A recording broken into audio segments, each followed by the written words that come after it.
La parashat Kedoshim s'ouvre sur l'injonction de Kedoshim Tiyu, soyez saints, car moi l'Éternel, je suis saint. Que veut dire être Kadosh, être saint?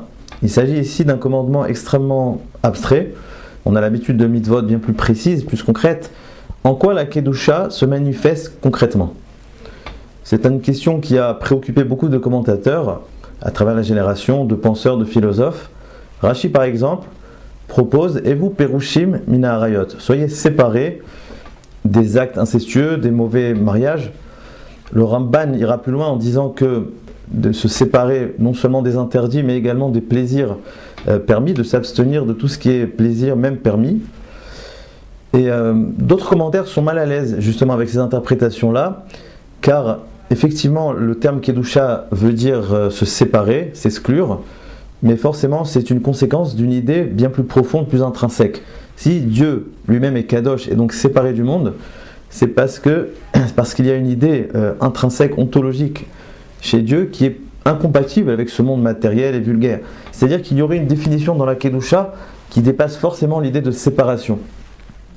Et donc on pourrait reposer la question, que signifie véritablement, profondément, être Kadosh? Et si on analyse Rashi et Ramban, on pourrait dire qu'ils ont vu ce passouk-là un petit peu comme la continuité de la paracha d'Acharemot. Nous savons que la dernière section dans la paracha d'Acharemot, donc la paracha qui précède, concerne les lois des mariages, des harayot, donc des relations interdites, des incestes, etc.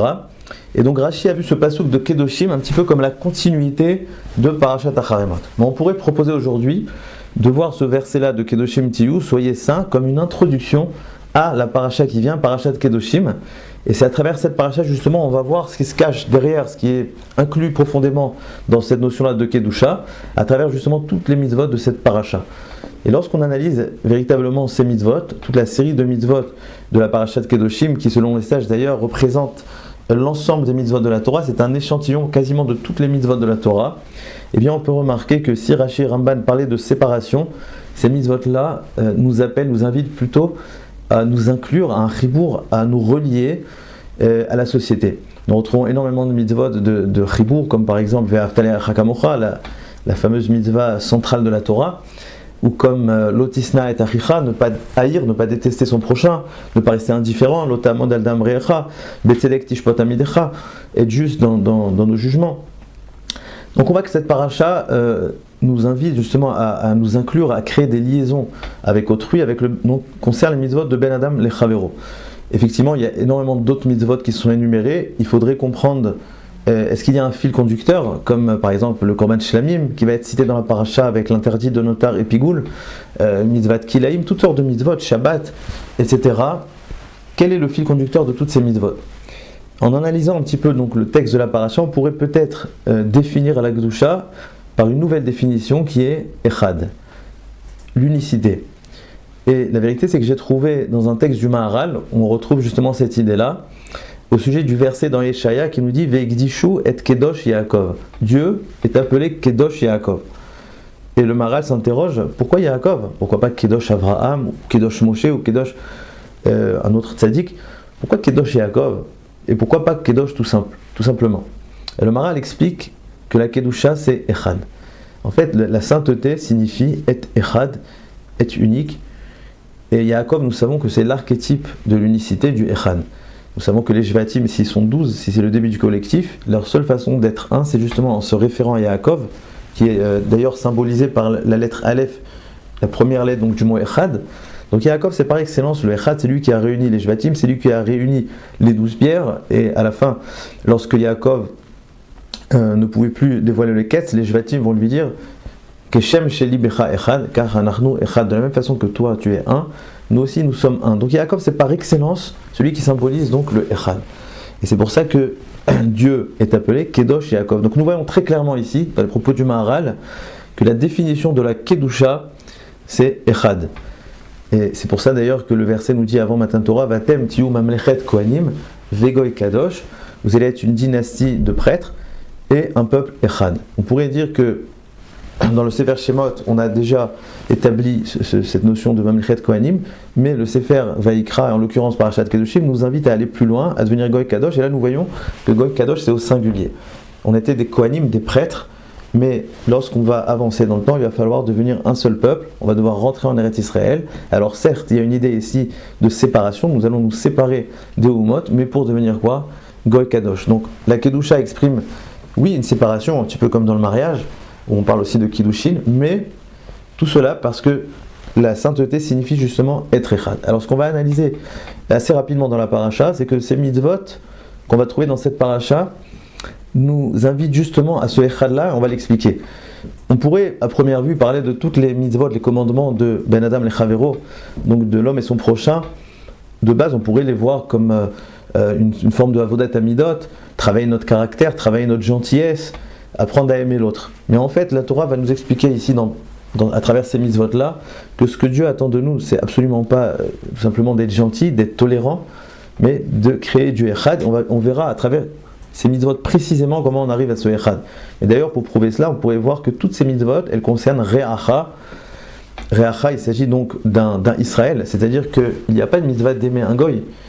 Et pareil, lorsqu'on dit qu'on n'a pas le droit d'haïr notre prochain, il faut savoir que il peut exister des cas où on doit haïr notre prochain, dans le cas où il fait des avérotes.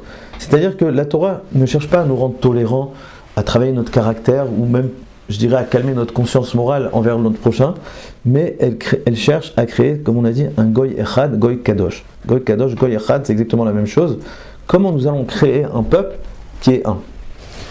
Alors, à titre d'exemple, on peut par exemple citer une des mitzvot qui ressort de notre paracha, par exemple la fameuse mitzvah de Evedan et Travero, les kapsrout. Ça veut dire que nous avons l'obligation de juger notre prochain favorablement.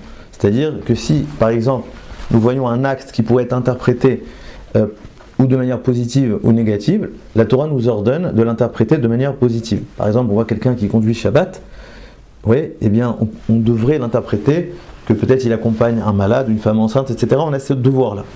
Mais moi, j'aimerais poser une question très simple. Pourtant, on a une troisième alternative, c'est ni de le juger en mal ou en bien, mais tout simplement de ne pas le juger. Et je pense que c'est une question très intéressante, pourquoi ne pas s'abstenir du jugement? Pourtant, qui nous a demandé d'être des juges, justement? On pourrait voir toutes sortes de choses devant nous. Au lieu de faire comme ce que les sages nous disent, de le juger favorablement, on n'a qu'à ne pas le juger, tout simplement, faire comme si de rien n'était. Pourquoi on ne pourrait pas faire une chose pareille? Et je pense qu'ici se cache une idée très profonde, c'est que la Torah ne nous demande pas ni d'être gentil, ni d'être favorable, ni d'être tolérant. La Torah, elle veut justement qu'on fasse entrer l'autre à l'intérieur de nous, qu'on comprenne bien que l'autre est un fragment de nous-mêmes. Et donc, si nous ne jugeons pas l'autre, quelque part on reste indifférent devant l'autre. Et ça, c'est exactement le contraire de l'idée même de la paracha. La paracha veut que tu inclues l'autre à l'intérieur de toi, et donc tu ne peux pas ne pas le juger. La Torah nous demande de juger l'autre favorablement, de la même façon qu'on se juge nous-mêmes favorablement. Un autre exemple, c'est l'interdit de l'oteler rachil. La Torah nous dit, tu ne devras pas colporter, c'est-à-dire transporter des informations de l'un vers l'autre, etc. Et la question, c'est que pourtant, il ne s'agit pas ici ni de la shonara, ni de moti shemra, on ne parle pas de quelqu'un qui dit du mal. Les Chazal nous disent qu'on parle de quelqu'un d'abord qui dit des choses vraies, et beaucoup de commentateurs vont plus loin en disant qu'on parle même de dire du bien. C'est-à-dire qu'on n'a pas le droit d'aller colporter des informations sur l'un et sur l'autre, même lorsqu'il s'agit de dire des choses positives, des bonnes choses. Et la question, c'est tout simplement, c'est pour quelle raison? Pourquoi on ne pourrait pas parler des gens en disant que du bien? Ici, encore une fois, on voit la même idée, c'est que la Torah ne cherche pas à nous rendre gentils. La Torah cherche tout simplement à nous faire comprendre qui est l'autre. Et à partir du moment où on va parler toute la journée des gens, un petit peu comme ce qu'ils font malheureusement aujourd'hui dans les médias, eh bien on se met un petit peu en position de journaliste, ça veut dire en position où l'autre devient un objet. On alimente nos discussions à partir de l'autre. On transforme l'autre tout simplement en objet, on réduit donc les gens à leurs actes. Et donc c'est totalement un manque de respect, mais un manque de compréhension qu'il y a quelque chose qui dépasse justement les actions de notre prochain. Il y a une neshama profonde, qui est une neshama collective. Et donc, on ne devrait pas se permettre de parler des gens de la même façon qu'on n'aimerait pas qu'on parle de nous toute la journée. Autre exemple très flagrant dans la paracha, c'est le fameux interdit de l'otikom et l'otitor, ne pas se venger, ne pas garder rancune envers son prochain, qui est d'ailleurs l'introduction de Ve'afta le'acha kamocha.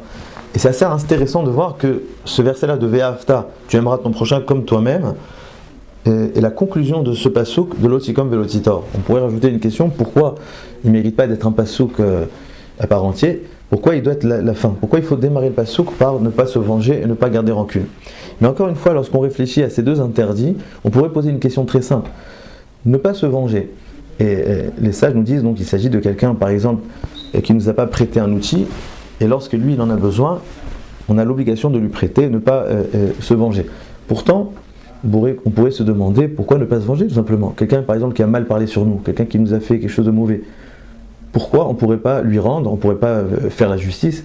Pourquoi on doit pas, comment même, une fois quelqu'un m'avait posé la question, comment ne pas se venger? Quelqu'un m'a fait du mal, comment je vais pouvoir aller au-delà et l'aimer, etc. Par quel miracle? Même question sur le fait de ne pas garder rancune. Vous voyez, donc il s'agit encore une fois de quelqu'un qui va nous demander un outil, on va lui prêter, mais on va lui dire attention, moi je te le prête, mais pas comme toi, l'autre jour tu n'as pas voulu me le prêter. Et encore une fois, on voit ici que c'est un lave donc de la Torah, un interdit, mais quel est le problème? Finalement, moi je suis en train de faire du chesed, de la bonté, je vais lui prêter l'outil, j'ai le droit de lui rappeler que lui il n'était pas présent au moment où j'avais besoin de lui. Quelle est l'idée ici? Et je pense qu'ici on voit une idée très profonde, et c'est ça justement l'introduction de Ve'ahavta l'Orecha Kamocha, pour qu'on comprenne bien le sens. C'est que la Torah nous demande d'aller au-delà des actes. C'est-à-dire que si la personne nous a fait quelque chose de mauvais, nous a pas prêté un outil, a parlé mal contre nous, eh bien, nous devons l'aimer parce qu'il y a quelque chose qui dépasse justement l'action. Si on aime les gens uniquement parce qu'ils ont dit du bien sur nous, qu'ils se sont comportés normalement, ça, on reste dans la politesse, ou peut-être la gentillesse, ou comme vous voulez. Mais la Torah, elle veut aller plus loin. Elle veut comprendre qu'il y a quelque chose qui nous réunit au-delà des actions. Il y a quelque chose de bien plus profond.